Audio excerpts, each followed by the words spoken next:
Halo teman-teman, ikuti perjalanan saya hari ini, di mana hari ini saya akan survei salah satu tempat yang memiliki sumber mata air, namun mata airnya itu ada di dalam goa. Nah, ini perjalanan kita melewati rumpun bambu yang banyak sekali, dan kelihatan bahwa rumpun bambu ini batangnya sudah tua. Dan ini rekan-rekan saya, teman-teman saya yang juga ikut dalam survei kali ini. Kami kurang lebih ada 10 orang yang akan melihat posisi daripada air yang ada di dalam goa. Nah, sebelum kita ke sana, memang jalurnya seperti ini teman-teman, banyak sekali pohon bambu dan juga tanaman-tanaman yang sedikit menghalangi perjalanan kita. Nah, untuk masuk ke dalam goa kita harus melewati satu celah teman-teman. Jadi goanya itu ada di sana, di dalam jurang. Nah, untuk menuju ke sana kita harus melalui trek ini atau jalur ini. Jadi jalur ini melewati celah-celah batu teman-teman. Nah, saya turun harus dengan berhati-hati karena di sini ini sangat licin teman-teman. Nah, sementara itu di sini juga sedikit menyeramkan. Saya sebenarnya sedikit takut, tapi karena jumlah kami banyak jadi sedikit beranilah.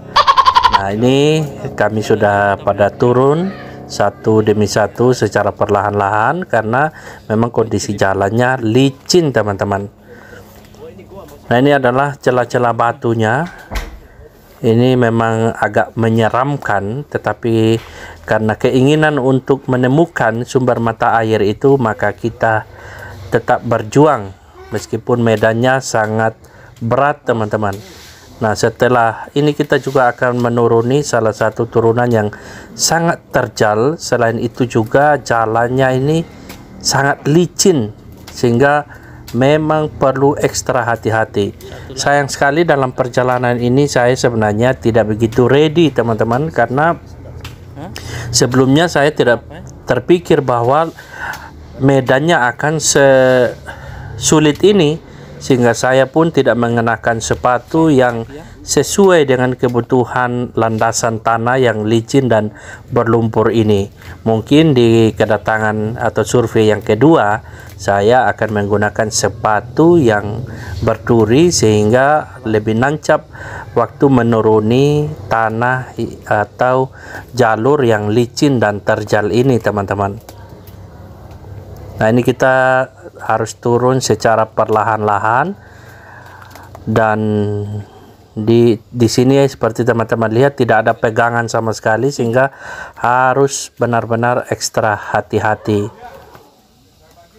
Nah, lihat bapak di depan saya itu melaju dengan cepat sekali karena mereka sudah terbiasa dengan jalur yang seperti ini teman-teman. Sementara saya jarang-jarang melewati jalur yang medannya sulit seperti ini, apalagi dengan tubuh yang gempal dan berat yang 100 lebih kilo, maka memang wajar kalau harus ekstra hati-hati. Nah, lihat bapak-bapak ini sangat bersemangat. Ada yang menggunakan tongkat karena memang ini sangat diperlukan, dan saya harus menepi untuk bisa mengambil video mereka ini teman-teman, sehingga teman-teman bisa melihat betapa sulitnya perjalanan ini. Dilihat dari pergerakan tim yang berjalan sangat perlahan-lahan dan berhati-hati agar tidak tergelincir dan akhirnya nanti menyulitkan tim tidak sampai ke tujuan, malah merawat orang yang sakit atau terluka begitu teman-teman. Ini perjuangan dalam harapan, dalam iman, supaya Tuhan buka jalan untuk air bisa sampai di atas buat masyarakat. Iya. Oh, turun semua di bawah.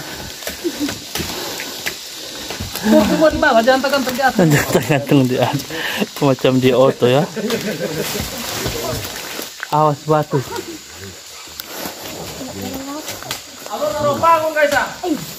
Ropa waluan ah. Pas sudah. Besar pakis banyak. Mantap itu boleh kan? Mana? Ada. Ah, ini dia punya kayu di sini. Ini akarnya. Ini goanya nih.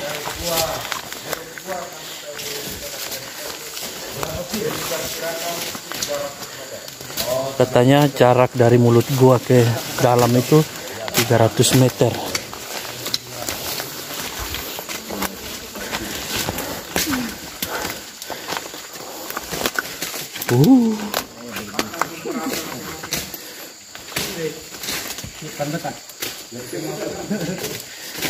Kau mengalah anjing. Mengalah. Ah, begitu. Kau tidak kasih jalan kita. Dasar anjing. Nanti marah lagi kita bilang anjing.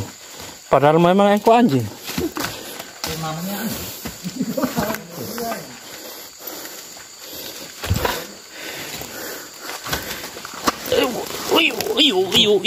Iu.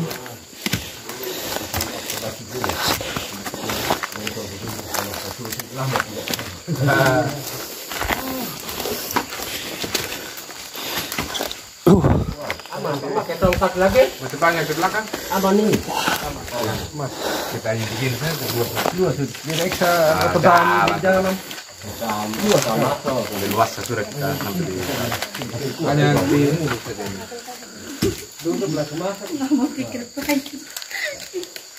Oke, Bapak Arto duluan, Pak Yosua, Oi, terus ini ngapain kalian ke sini? Bisa apa nanti ibu-ibu nih? Gadis-gadis ini. Penasaran kah? Sentirpuk senjata. Karena perang yang Berada. Kang Hem, Ayo. saya percayakan sepenuhnya pada penguasa langit dan bumi. Silakan Kang Hem wakili kita. Oke. So, bawa ini. Hah? Tidak. Enggak usah. Tidak. kita akan Pinjam ini.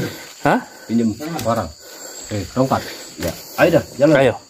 Lanjut. Langsung. Ah, lanjut. Loh, ini sudah Pak Yosua. Iya.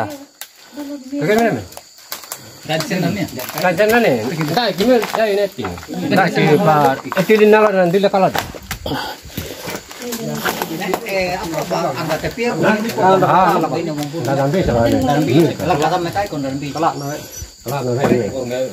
Oh, supaya tidak tinggal luar. Saya jangan kasih Bapak Joshua. Mana? Hah? Apa? Bawa sendal. Harusnya pakai sepatu tadi itu. Kamu kulit makin cidawan, nan lang. Sentra gati lah. Oke. Sentra belia milo. Sepertinya kita tidak bisa ambil video dari sini.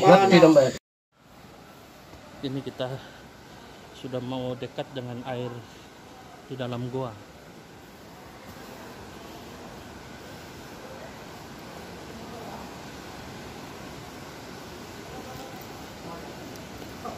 Setelah melewati mulut gua yang sedikit sempit dan sangat curam dengan batu-batu yang tajam, akhirnya sekarang kita sudah ada di dalam gua. Dan tadi dalam perjalanan yang cukup panjang tadi, kurang lebih ada sekitar 200 meter, saya tidak dapat mengambil video karena keadaan di dalam gua gelap dengan jalur di mana landasannya itu licin karena ada lumpur-lumpur.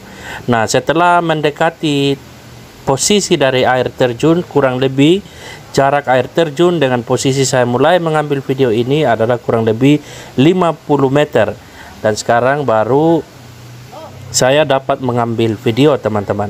Nah, ini karena kondisi gelap, maka saya harus pakai cahaya penerang dari senter dan juga cahaya lampu blitz dari handphone, teman-teman. Nah, ini kondisi landasan jalannya seperti ini. Kita saat ini melewati jalan yang penuh dengan kerikil-kerikil tajam.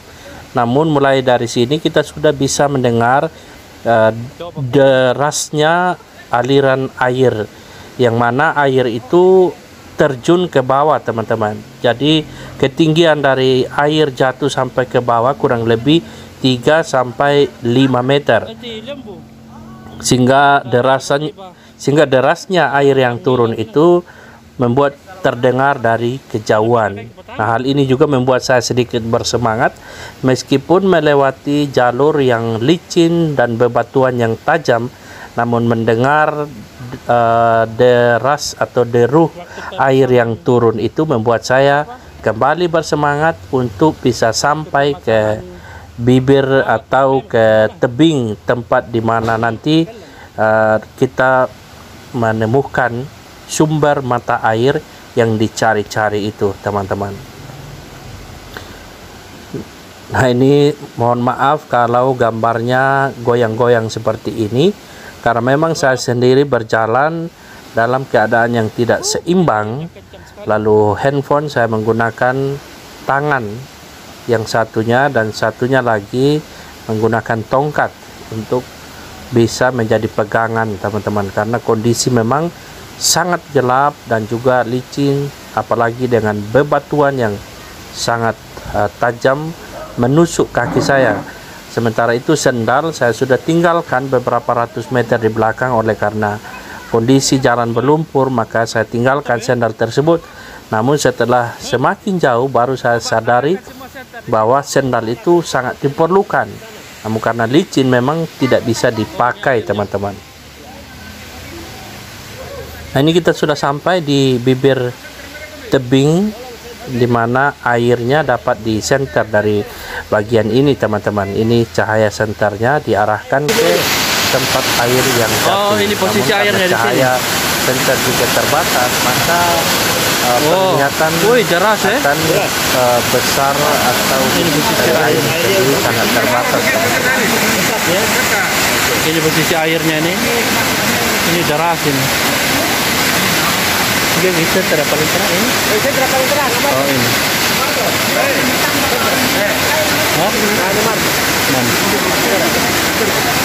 Oh, ini. Ya, kalau bisa tetap dia punya center. Tetap posisi. Ya, oke, pas, mantap. Ini terjunannya ini ya. Satu sumber ini aja, tidak ada di sana ya. Itu masih dalam lagi. Wah, oh dari sana. Sumbernya dari sana nih. Jadi ada jalan turunnya nanti ke sana ya. Masuk di bawah ini. Oke. Masuk di bawah air. Nah, itu di bawah air baru naik di sini. Ya. Bisa ya? Tapi kalau sekarang besarnya gitu. Iya, tapi kalau kemarau bisa ya? Ya, bisa. Air ini cukup deras. Kalau yang mana dulu? Ini di dalam gua nih, luas ini. Bisa bikin tempat pariwisata. Yang penting debit airnya kemarau sama ini tetap begini. Ya.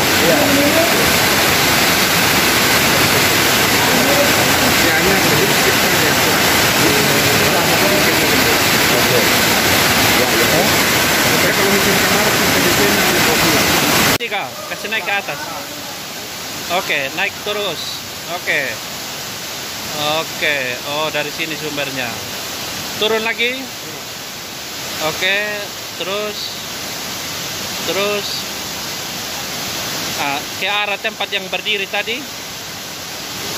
Di situ. Oh, di sini. Oh, jatuhnya di sini. Nanti yang tempat posisi pompa kasih jalan terus dia apa yang kering. Oh, di sini. Oh, di sini bisa ya? Ini kan batu sudah. Oh, batu sudah di sini.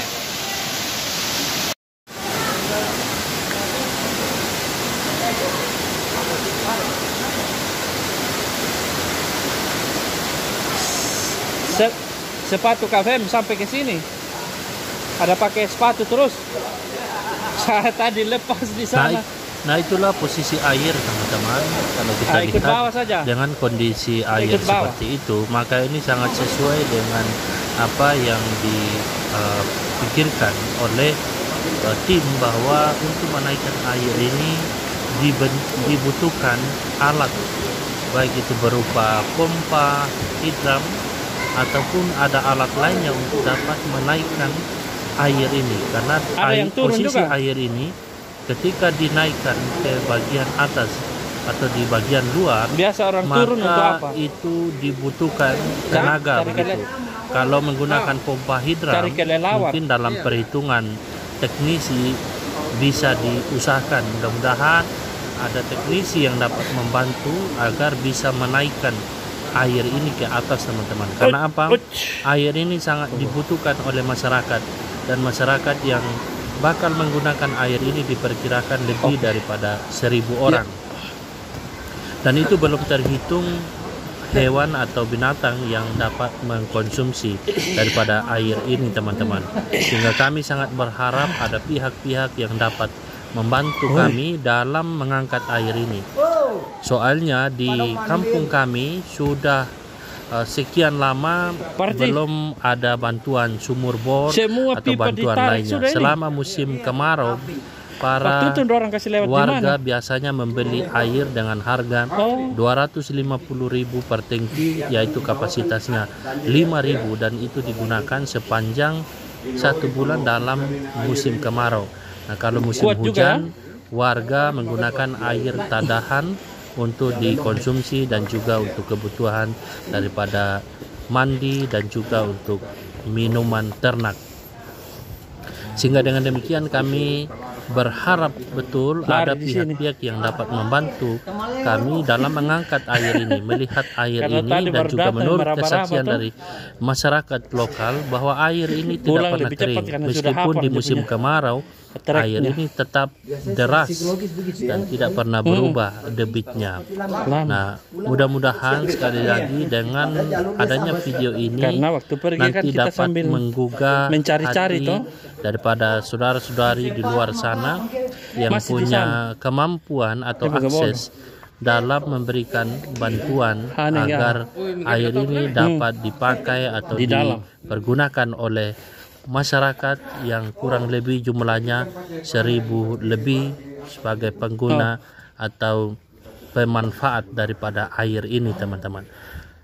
Nah, saat ini kami sementara dalam perjalanan pulang. Nah, seperti kebiasaan banyak orang, waktu pulang biasanya terasa lebih mudah ketimbang waktu pergi. Waktu pulang terasa lebih cepat ketimbang waktu pergi, yang biasanya kita merasa terlalu jauh.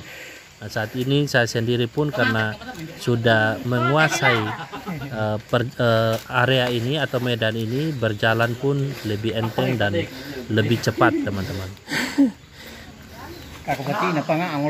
Akhirnya kami bisa keluar, teman-teman. Setelah kurang lebih kami berada di dalam goa selama 40 menit. Sekarang kami akhirnya keluar. Dan setelah kami hitung dengan penghitung waktu, mulai dari bibir tebing sampai ke mulut goa, kami melihat durasi perjalanan dengan jalan kaki itu adalah kurang lebih 15 menit, teman-teman. Namun dalam hitungan jarak diperkirakan sekitar 300 sampai 400 meter. Nah, sekarang kami sudah mau kembali, teman-teman. Inilah jumlah kami yang masuk tadi, teman-teman. Terima kasih untuk teman-teman yang sudah menyaksikan video ini, dan terima kasih untuk pihak-pihak yang mau membantu kami dalam mengangkat air ini sehingga dapat dimanfaatkan oleh masyarakat yang ada di kampung kami. Sampai jumpa di lain kesempatan.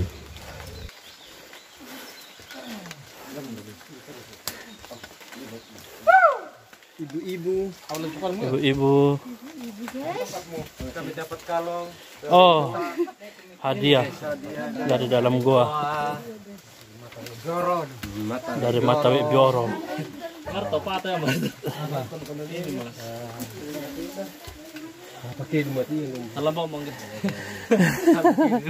Oke, kita pulang sekarang. Kurang lebih perjalanan 2 kilo atau 1 kilo.